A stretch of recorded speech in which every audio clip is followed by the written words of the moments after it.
إن الحمد لله نحمده ونستعينه ونستغفره ونعوذ بالله من شرور أنفسنا ومن سيئات أعمالنا من يهده الله فلا مضل له ومن يضلل فلا هادي له وأشهد أن لا إله إلا الله وحده لا شريك له وأشهد أن محمدا عبده ورسوله يا أيها الذين آمنوا اتقوا الله حق تقاته ولا تموتن إلا وأنتم مسلمون يا أيها الناس اتقوا ربكم الذي خلقكم من نفس واحدة وخلق منها زوجها وبث منهما رجالا كثيرا ونساء واتقوا الله الذي تساءلون به والأرحام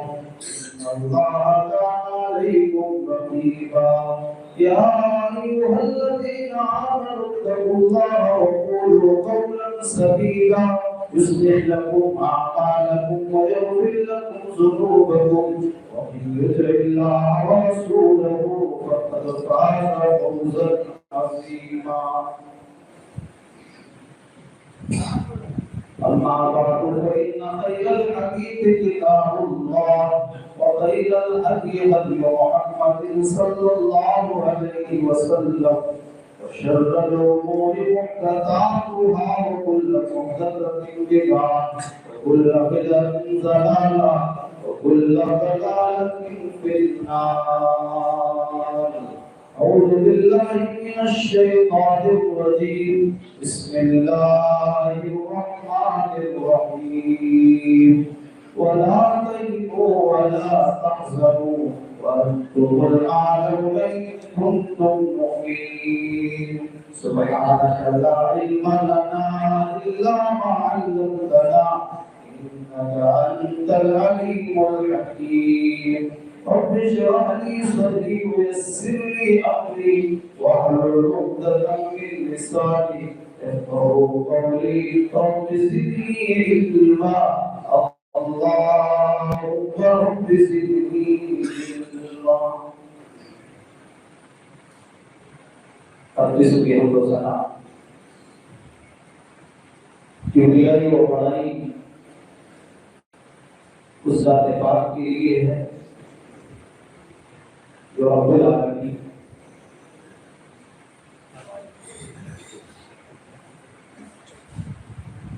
اسی احکام العالمین سے دعا کرتا ہوں کہ رب العالمین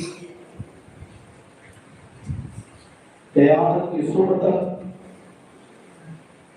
بے شمار درود و سلام کے پھول برسا تمام نبیوں پر، بالخصوص ہم سب کے پیارے نبی امام الانبیاء سید الرسل رحمت للعالمین محسن انسانیت احمد مصطفیٰ محمد مصطفیٰ صلی اللہ علیہ وسلم. اس پروگرام میں تشریف فرما معزز و محترم علماء کرام، بزرگوں، نوجوان ساتھیوں، پردہ نشین اسلامی ماں و بہن،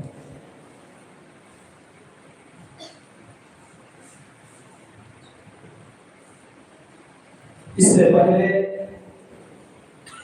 آپ تمامی حضرات نے بڑی مدلل دو تقریریں سماعت فرمائی. اللہ تبارک و تعالیٰ سے دعا ہے کہ رب العالمین جو باتیں قرآن و حدیث کی روشنی میں ابھی تک کہی گئی ہیں یا کہی جانے والی ہیں، ان سب پر ہم سب کو کہنے اور سننے سے زیادہ عمل کرنے کی توفیق عطا فرمائے.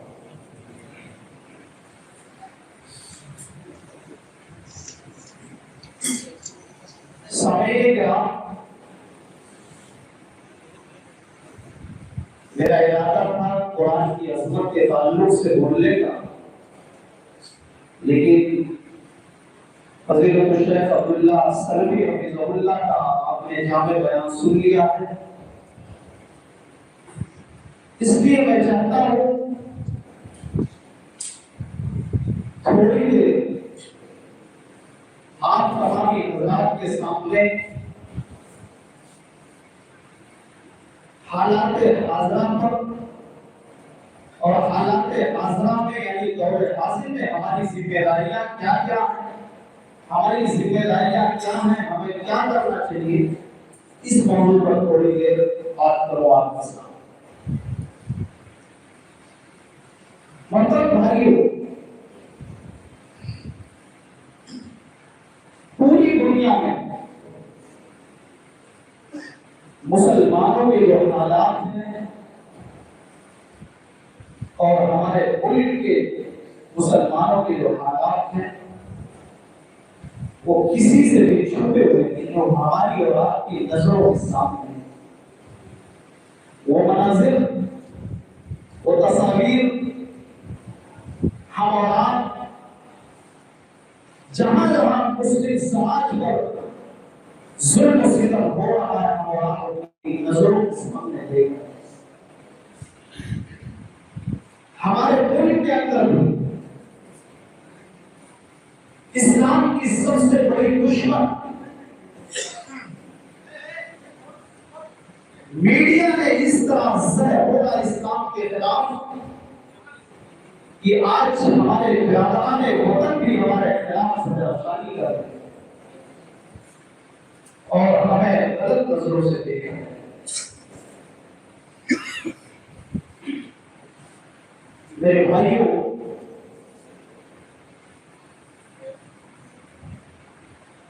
جو قوم جس قوم کو خیر امت کا خطاب ملا، کنتم خیر امت اخرجت للناس، کہ تم سب سے بہترین امت ہو، تم سے بہتر کوئی نہیں ہے، وہ قوم آج سب سے زیادہ ذلیل اور رسوا ہے۔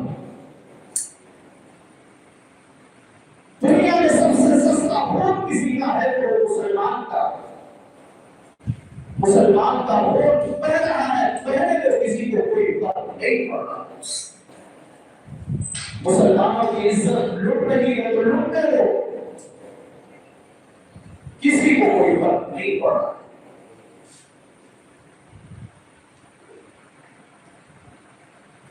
مسلمانوں کے حالات کو دیکھ کر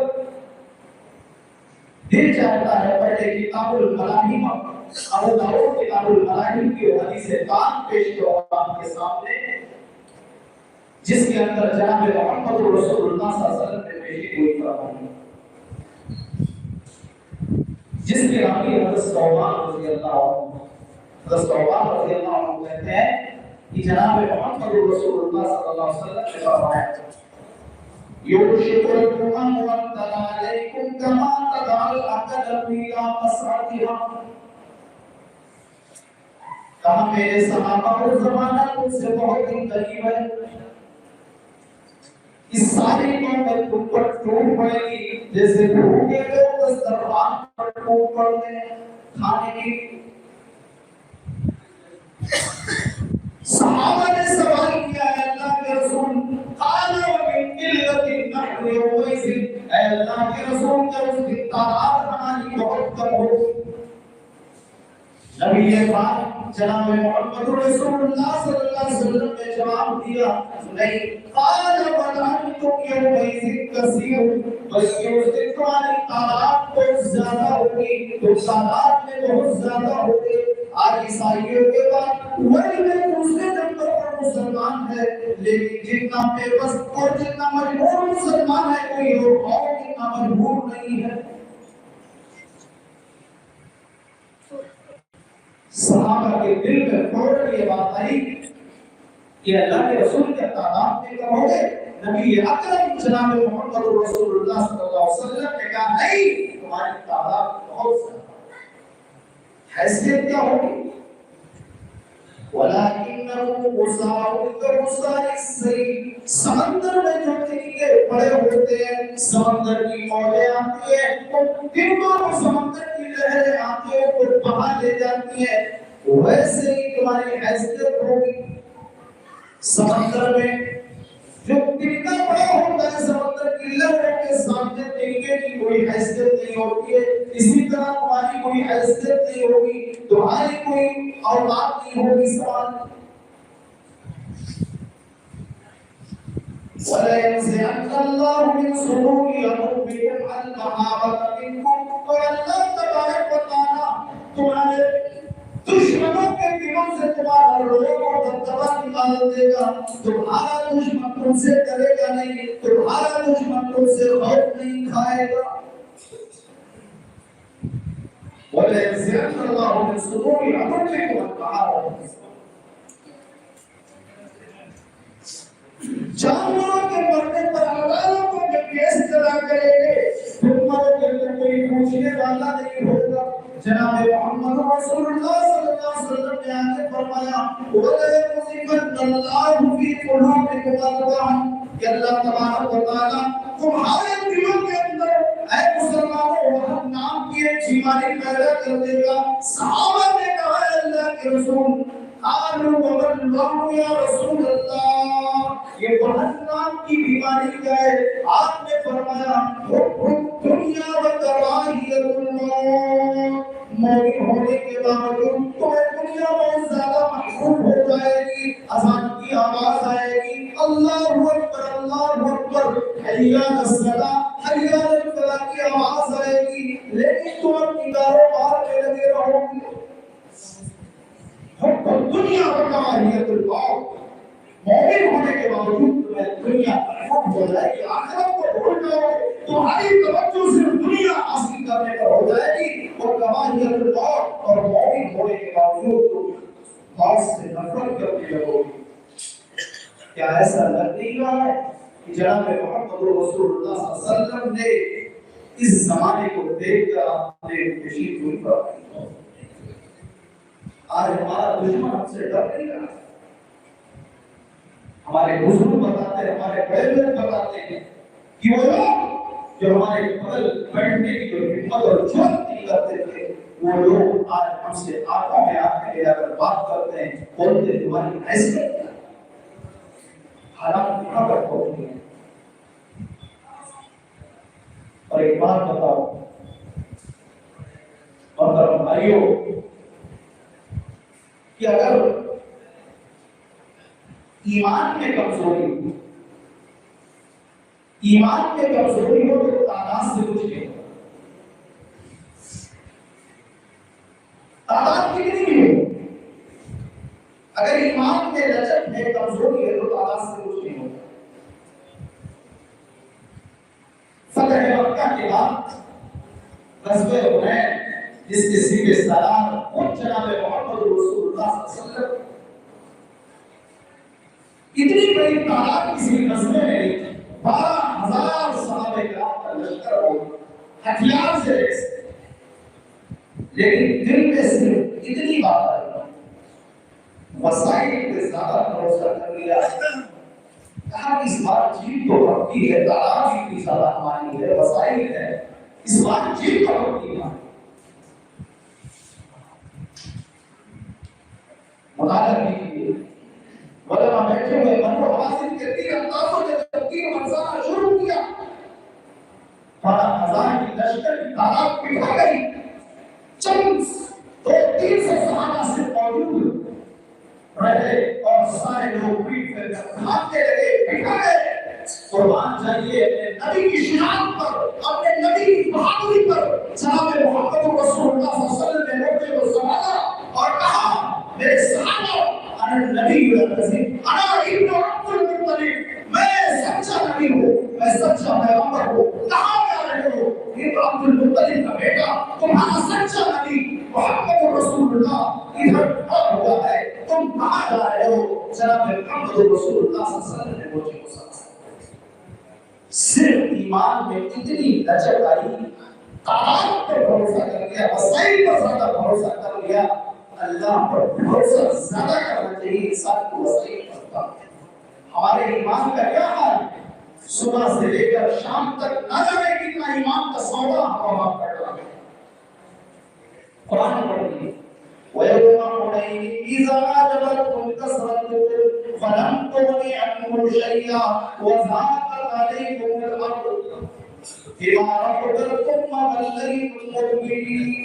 یاد کرو حنین کے دن کو، اذا جبتکم کثرتکم، جب تمہیں کی کثرت تعداد پر بہت زیادہ معاف ہو گیا تھا، فلم تغنِ عنکم شیئا، تو اس دن تمہاری تعداد نے تمہیں کوئی فائدہ نہیں دیا، وضاقت علیکم الارض، زمین کشادگی کے باوجود تم پر تنگ ہو گئی تھی اور تم لوگ پیٹ پھیر کر بھاگنے لگ گئے تھے۔ پھر قرآن نے بیان کیا ثم انزل اللہ سکینتہ علی رسولہ وعلی المؤمنین وانزل جنودا لم تروها۔ اور اللہ تبارک و تعالیٰ نے اپنے نبی پر، اپنے رسول پر اور مومنوں پر سکینت نازل فرمائی اور ایسی لشکر سے مدد کی، کہا جسے تم دیکھتے تھے اور کافروں کو انجام تک پہنچایا۔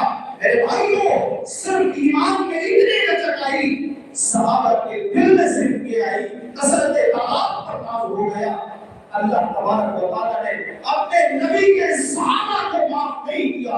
اس روئے زمین پر انبیاء کرام کے بعد سب سے مقدس جماعت کوئی ہے، سب سے مقدس گروہ کوئی ہے تو صحابہ کرام رضوان اللہ علیہم اجمعین کی ہے۔ اللہ تبارک و تعالیٰ نے اپنے نبی کے صحابہ کو معاف نہیں کیا، ہم اور آپ اپنے ایمان کا جائزہ لیں۔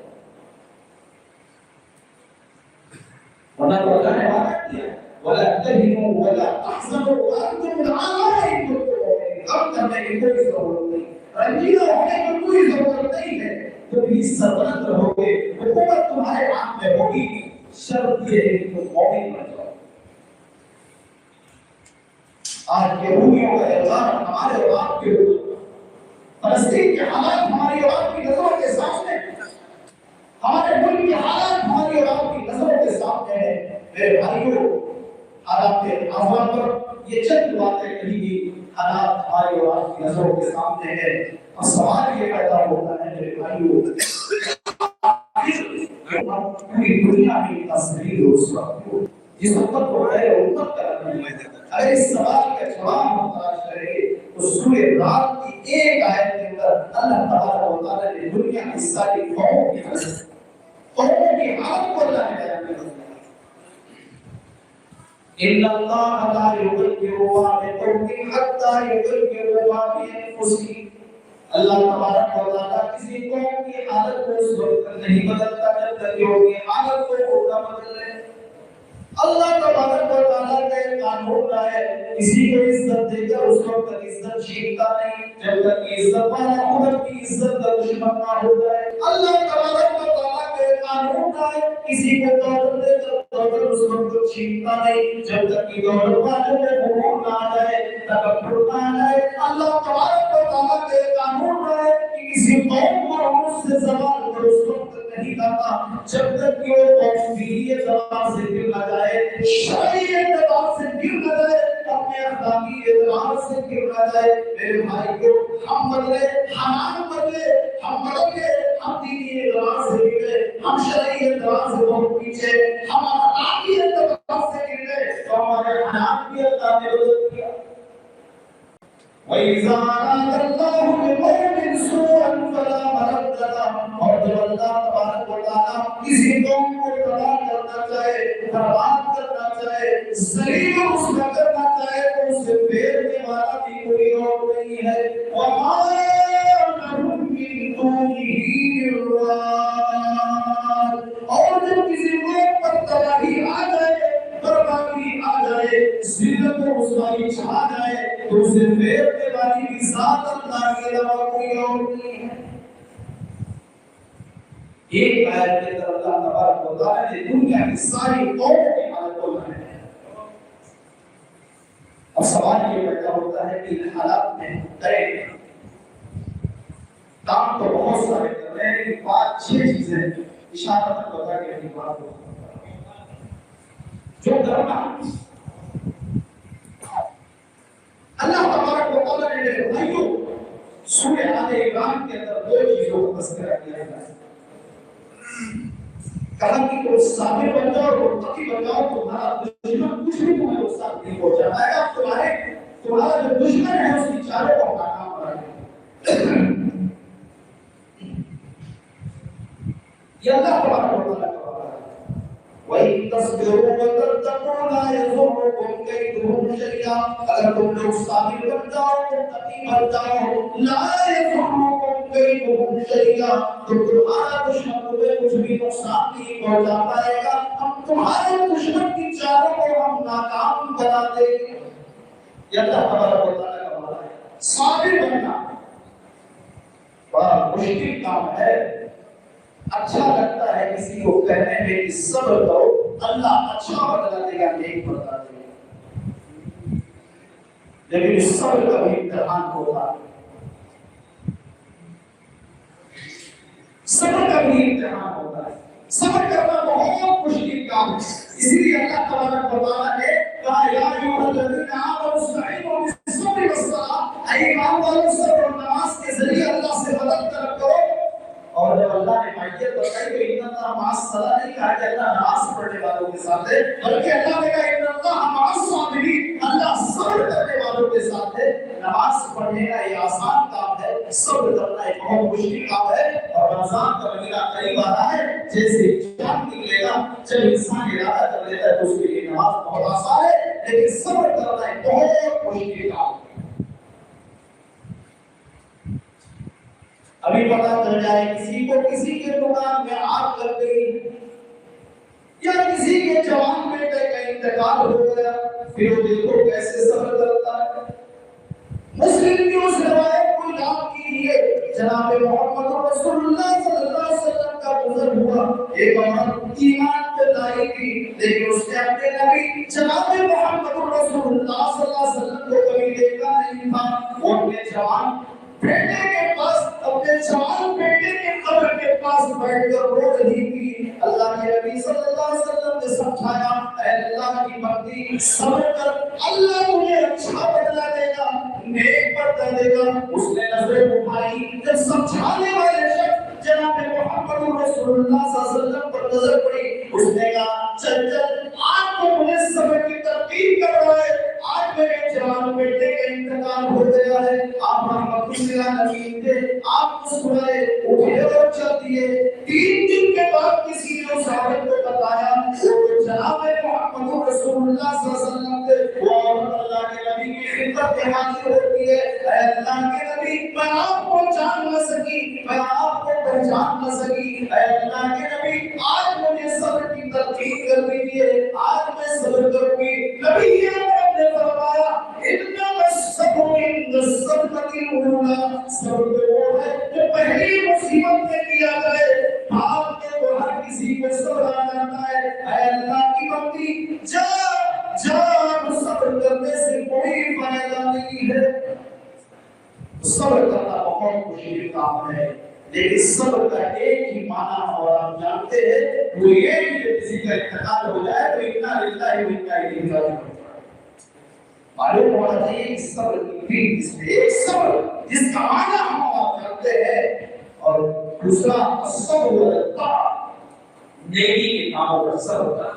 فجر کے وقت ٹھنڈک میں آپ اٹھ رہے ہیں، وضو بنا رہے ہیں، مسجد تک آ رہے ہیں، آپ کو تکلیفیں ہو رہی، تکلیفوں برداشت کر رہے ہیں، اس کا بھی نام صبر ہے۔ الصبر علی المعصیہ، گناہوں سے رک جانا، اس کا بھی نام صبر ہے۔ زنا کے اڈے کھلے ہوئے ہیں، شراب کے اڈے کھلے ہوئے ہیں، آپ اپنے خواہش نفس کو کچل رہے ہیں، اس کا بھی نام صبر ہے میرے بھائیوں۔ تو صبر کرنا ایک مشکل کام ہے، لہذا اے مسلمانوں ہمیں صابر بننا اور متقی بننا ہے۔ تقوی، اللہ کا ڈر، اللہ کا خوف، یہ تقوی ایک ایسی صفت ہے کہ جس کے اندر یہ خوبی یہ پیدا ہو جائے، جس دل کے اندر اللہ کا خوف، اللہ کا ڈر پیدا ہو جائے تو پھر بڑے اور چھوٹے گناہوں سے رک جاتا ہے۔ اور اللہ تبارک و تعالیٰ نے تقوی کے تعلق سے کیا فرمایا؟ وَمَن يَتَّقِ اللَّهَ يَجْعَل لَّهُ مَخْرَجًا وَمَن يَتَّقِ اللَّهَ يَجْعَل لَّهُ مِنْ أَمْرِهِ يُسْرًا۔ یہ متقی بن جاؤ، ہم تمہیں مشکل سے مشکل حالات سے نکال دیں گے۔ متقی بن جاؤ، اپنے دل کے اندر اللہ کا ڈر اور خوف پیدا کر دو، ہم تمہارے سارے کام کو آسان بنا دیں گے۔ پیپر کا کام کرنا ہے، صابر بننا ہے موجودہ دور میں اور متقی بننا ہے۔ اللہ نے کہا کہ لا یضرک کیدہم، صابر اور متقی بن کے دکھاؤ تمہارا دشمن کچھ بھی نہیں کر پائے، ڈرنے کی کوئی ضرورت نہیں۔ دوسرا کام ہے توکل اللہ، اللہ پر بھروسہ۔ یہ بھی بڑا اچھا لگتا ہے، اللہ پر بھروسہ۔ اور اللہ نے کیا فرمایا کہ توکل اللہ کی فوت، اگر اللہ پر بھروسہ کرو نا تو اللہ تبارک و تعالیٰ ہر معاملے میں تمہاری مدد دے گا، مشکل سے مشکل حالات سے تمہارے لیے کافی ہوگا۔ اللہ پر بھروسہ، لیکن اس بھروسے کا ایک امتحان ہوتا ہے، بھروسے کا ایک امتحان ہوتا ہے۔ اس قوم پر اللہ کی مدد کیسے آ سکتی ہے جس قوم کے بھروسے کا حال یہ ہے، جس قوم کے لوگوں کا بھروسہ ہرے اور پیلے دھاگے پر ہو، اس قوم پر اللہ کی مدد کیسے آ سکتی ہے؟ اللہ تبارک و تعالیٰ نے فرمایا وَعَلَى اللَّهِ فَلْيَتَوَكَّلِ الْمُؤْمِنُونَ، مومن اللہ پر بھروسہ کرنے والے تو بھروسے کا امتحان ہوگا۔ موسیٰ علیہ السلام اپنی قوم کو لے کر جا رہے ہیں، سامنے سمندر آ گیا، پیچھے فرعون کا لشکر، بھاگنے کا کوئی راستہ نہیں۔ قرآن نے بیان کیا فَلَمَّا تَرَى الْجَمْعَانِ قَالَ أَصْحَابُ مُوسَىٰ إِنَّا لَمُدْرَكُونَ، موسیٰ علیہ السلام کے ساتھیوں نے کہا اے موسیٰ، اے میرے پیغمبر، ہم تو پھر پکڑ لیے جائیں گے، سامنے سمندر ہے، پیچھے فرعون کا لشکر آ رہا ہے، بھاگنے کا کوئی راستہ نہیں۔ موسیٰ علیہ السلام نے کہا نہیں، قال کلا، ہرگز نہیں، ان معی ربی سیہدین، موسیٰ کے ساتھ ہے، وہ ضرور کوئی راستہ نکالے گا۔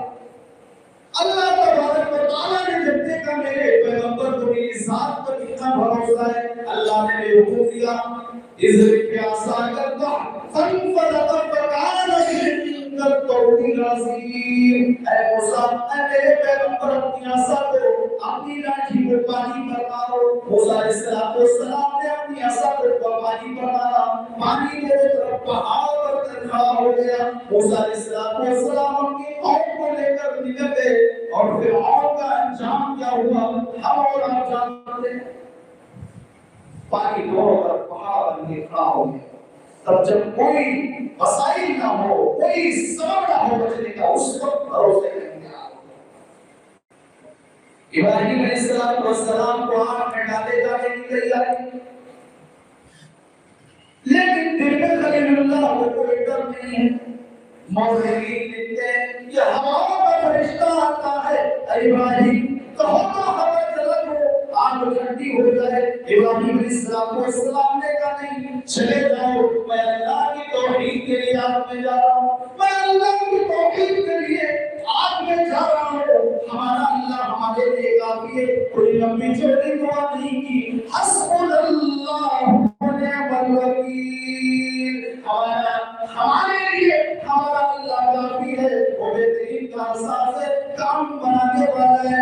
اللہ تبارک و تعالیٰ نے بھی دیکھا میرے بندے خلیل کو میری ذات پر اتنا بھروسہ ہے، اللہ نے بھی حکم دیا یا نار کونی بردا وسلاما علی ابراہیم، اے آگ تو نہیں جانتی کہ میرے بندے ابراہیم نے کس کو پکارا، اے آگ تو میرے بندے ابراہیم پر ٹھنڈی اور سلامتی والی بن جا۔ آگ ٹھنڈی اور گزار بن جاتی ہے۔ جناب محمد رسول اللہ صلی اللہ علیہ وسلم جب اپنے ہجرت کے موقع پر اپنے دوست صدیق اکبر کے ساتھ غار میں چھپے ہوئے ہیں، حضرت ابوبکر صدیق رضی اللہ عنہ نے کہا اے اللہ کے نبی، دشمن کا پیر دکھ رہا ہے، اگر دشمن نے جھانک کر دیکھ لیا تو ہم پکڑ لیے جائیں گے۔ جناب محمد رسول اللہ صلی اللہ علیہ وسلم نے کہا لا تحزن ان اللہ معنا، اے میرے دوست غم نہ کرو، ہمارے ساتھ ہمارا اللہ۔ تو بھروسے کا امتحان ہوتا ہے، تو دوسرا کام یہ کرنا ہے اللہ پر بھروسہ، توکل۔ لیکن مسلمانوں کا اللہ پر کتنا بھروسہ ہے یہ ہم اور آپ بھول جاتے ہیں۔ نمبر 3 میں ہمیں اپنے دین کی طرف لوٹنا، ہمیں اپنے دین کی طرف، سینٹر کی طرف، مصدر کی طرف لوٹنا۔ مسلمان دین کی طرف لوٹنے کے لیے تیار نہیں۔ ہاں مسلمان یہ کام ضرور کرے گا کہ ہوٹل پر بیٹھ کر کہاں کی کس کی سیٹ نکل جائے، کس کی سرکار نہیں تو ہماری عبادت ہوگی، یہ کام ضرور کرے۔ دین کی طرف لوٹنے کے لیے مسلمان تیار۔ مسجدیں جیسے تھی ویسے ہے، باقی مسجد ہمارے ہاتھوں سے چلی گئی، دوسری اور مسجدوں کو دشمنوں کی نظر ہے، لیکن مسلمان کو کوئی فرق نہیں پڑتا ہے۔ مسجد خالی ہے تو خالی ہے، ہم جیسے زندگی گزارتے تھے ویسے ہی گزاریں گے، پھر بھی ہم چاہتے ہیں کہ اللہ کی مدد آئے۔ ابو داؤد کی روایت ہے، جناب محمد رسول اللہ صلی اللہ علیہ وسلم نے فرمایا اذا تبايعتم بالعين، اے مسلمانوں جب تم کاروبار میں دھوکہ دھڑی کرنے لگو، جب تم کاروبار میں بےایمانی کرنے لگو، واخذتم اذناب القبر، اور گائے کی تم پکڑ لو گے، جب کاروبار میں بےایمانی کرنے لگو گے اور گائے کی تم پکڑ لو گے، یعنی جانوروں کے پالنے پوسنے پر تمہاری توجہ زیادہ ہو جائے، ورزقتم بالزرع، اور اپنی کھیتی باڑی میں لگ جاؤ، بس ہماری فصل اچھی ہو جائے، مؤذن کی آواز آئے گی حی علی الصلاۃ حی علی الفلاح، مسجد میں آنے کے لیے تیار، وترکتم الجہاد، اور اللہ کی راہ میں قربانیاں دینا چھوڑ دو، سلط اللہ علیکم ذلا، تو اللہ تبارک و تعالی تمہارے اوپر ذلت و رسوائی کو مسلط کر دے گا، اور دنیا کی میں کوئی بھی قوم، دنیا کی کوئی بھی طاقت، دنیا کی کوئی بھی حکومت، ہمارے ملک کی کوئی بھی حکومت ہمیں عزت و سلط تک نہیں دے سکتی ہے، اس ذلت و رسوائی کو ختم اس وقت تک نہیں کر سکتی ہے، لا ينزعه حتى ترجعوا الى دينكم، یہاں تک کہ جناب محمد رسول اللہ صلی اللہ علیہ وسلم نے فرمایا اے مسلمانوں تم لوگ اپنے دین کی طرف لوٹ آؤ، اگر دین کی طرف نہیں لوٹو گے کوئی حکومت تمہیں عزت نہیں دے گی، کوئی حکومت تمہاری مدد نہیں کرے گی، ذلت و رسوائی کے لیے ختم نہیں ہوگی۔ کیا یہاں بیٹھے ہوئے جتنے لوگ ہیں ہمارا آواز سن رہے ہیں، کیا پروگرام کے بعد یہ کہہ سکتے ہیں کہ مسلمان کو مہمانی نہیں کرا کاروبار میں دھوکہ نہیں دے گا، جب تک چھوڑو گے نہیں اللہ کی مدد سے؟ یہ چوتھا کام صابر اور متقی بننا ہے، اللہ پر بھروسہ کرنا ہے اور اپنے دین کی طرف لوٹنا ہے۔ نمبر 4 اس امت میں اتحاد نہیں ہے، اس امت میں اتحاد نہیں، مسلک کا اختلاف، صوبے کا اختلاف، گاؤں کا اختلاف، گورے اور کالے کا اختلاف، ذات و برادری کا اختلاف، اختلاف ہی اختلاف، اس امت میں اتحاد نہیں۔ اللہ تبارک و تعالی نے فرمایا اطیعوا اللہ ورسولہ ولا تنازعوا فتفشلوا وتذهب ريحكم واصبروا، اللہ کی اطاعت کرو، رسول کی اطاعت کرو اور آپس میں اختلاف نہ کرو ورنہ تم مشکل ہو جاؤ گی، تمہاری ہوا اتر جائے گی، تمہاری حیثیت سماج میں کوئی نہیں ہوگی۔ شاعر کہتا ہے متحد ہو تو بدل جاؤ نظام روشن، منتشر ہو تو پروش و چاہتے کیوں ہو۔ میرے بھائیوں حالات حاضرہ میں اس امت کو، اس قوم کو، امت مسلمہ کو متحد ہونے کی ضرورت ہے۔ اگر ہم متحد نہیں ہوئے تو ہم اپنے دشمن کا کبھی بھی مقابلہ نہیں کر پائیں گے۔ آج ہمارے اختلاف کی وجہ سے، آج ہمارے اتحاد کی وجہ سے میرے بھائیوں جو چاہتا ہے ہمیں آگ دکھا دیتا ہے۔ آج کسی مسلک کے اگر عالم کی لڑائی ہوتی ہے تو دوسرا مسلک والا یہ کہتا ہے کہ ہمارے مسلک کا نہیں ہے، یہ ہماری بات کی کمزوری ہے، ہم اپنے آپ کو کمزور ثابت کر رہے ہیں۔ ضرورت اس بات کی ہے کہ ہم متحد ہوں موجودہ دور میں حالات حاضرہ۔ نمبر 5 دور حاضر میں مسلمانوں کو طاقتور بنانا۔ اللہ تبارک و تعالی نے فرمایا وَأَعِدُّوا لَهُم مَّا اسْتَطَعْتُم مِّن قُوَّةٍ، اے مسلمانوں تم اپنی طاقت کو جمع کرو دشمنوں کے مقابلے میں، اپنے دشمن کے مقابلے میں اپنی طاقت کو جمع کرو۔ وہ طاقت علم کا ہونا چاہیے، وہ طاقت دولت کا ہو، وہ طاقت جسمانی ہو، اپنی طاقت کو جمع کرو۔ اپنے دشمن کے مقابلے میں. میرے بھائیوں ہم علم کے معاملے میں کہاں کھڑے ہوئے ہیں؟ ہم علم کے معاملے میں کہاں کھڑے ہوئے ہیں؟ ہمارا نوجوان کہاں ہے؟ ہماری نئی نسل تعلیم کے میدان میں کہاں کھڑی ہوئی ہے؟ ہم تعلیم کے میدان میں کہاں ہے؟ میرے بھائیوں ہم علم کے معاملے میں بھی بہت کمزور. آج ہمارے شادیوں پر میں 50 لاکھ روپیہ خرچ ہو جاتا ہے، لیکن ہماری لڑکیوں کے لیے کوئی کالج نہیں ہے، کوئی یونیورسٹی نہیں ہے جس میں وہ تعلیم حاصل کر سکے. جس کی وجہ سے آواز اٹھتی ہے کہ جب ہماری لڑکیاں دوسرے کے کالجوں میں جاتی ہے تو آواز اٹھتی ہے کہ آنا ہے تو اپنی عزت و آبرو پر بیچ کر آؤ، اپنے دھوکے کو گھر پر رکھ کر آؤ، تو آنے دے گی ورنہ تمہیں آنے نہیں دیا جائے گا. یہ حالات کیوں پیدا ہوئے؟ اس لیے کہ ہم نے ان کے لیے کوئی انتظام نہیں کیا اور نہ ہم کرنے کا کوئی ارادہ رکھ رہے ہیں. شادیوں میں تو ہمارا روپیہ خرچ ہو رہا ہے، لمبا خرچ ہو رہا ہے، لیکن ہم علم کا کوئی انتظام نہیں کر رہے ہیں کہ ہم اپنے بچیوں کے لیے، اپنے لوگوں کے لیے کالج اور یونیورسٹی اللہ تبارک و تعالیٰ کے نام دولت حاصل میں اپنی طاقت کو ہم جمع کریں. طاقتور بنے علم کے اعتبار سے، دولت کے اعتبار سے، جسم کے اعتبار سے. میرے بھائیوں پانچواں کام، چھٹا کام یہ ہے کہ ہم خالی اوقات جو وقت ہے، خالی وقت جو اس کی قدر کریں، اس کی قدر کریں. میرے بھائیوں خالی وقت کی ہم قدر کریں. آج ہمارا نوجوان سوشل میڈیا، موبائل پر ٹائم پاس کر رہا ہے. اسلام وقت کا مذہب ہے، اسلام ٹائم کا مذہب ہے. اگر ہم سورج غروب ہونے سے 5 منٹ پہلے افطاری کر لیں تو ہمارا روزہ خراب ہو جائے.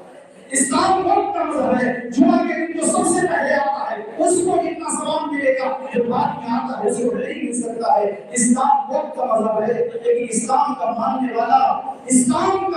والا وہ کہہ رہا ہے کہ ہم ٹائم پاس کر رہے ہیں، سوشل میڈیا پر ٹائم پاس کر رہا ہے کہ وقت نہیں کر رہا ہے، ہم ٹائم پاس کر رہے ہیں. آج ہم اپنے بیوی کا وقت، اپنے بچوں کا وقت، اپنے بھائی کا وقت، اپنے بہنوں کا وقت ہم موبائل کو دے رہے ہیں. ہونا تو یہ چاہیے کہ بیوی کا حق اس کو دے، بھائی کا حق اس کو دے، بہن کا حق اس کو دے، لوگوں کا حق اس کو دے، اور موبائل کا وقت موبائل کو دے. لیکن افسوس کا بات ہے کہ آج ہماری مائیں اور بہنیں اس سے محفوظ تھی. وہ دیہات، وہ گاؤں جہاں 10 بجے 9 بجے جہاں عشاء کے بعد لوگ سو جایا کرتے تھے، آج پتہ یہ چلتا ہے کہ گاؤں کی عورتیں بھی 12 بجے تک وہ موبائل میں، سوشل میڈیا پر، انسٹاگرام پر، میرے بھائیوں اور اسنیپ چیٹ اور اس طریقے سے تمام سوشل میڈیا پر وہ مصروف ہے.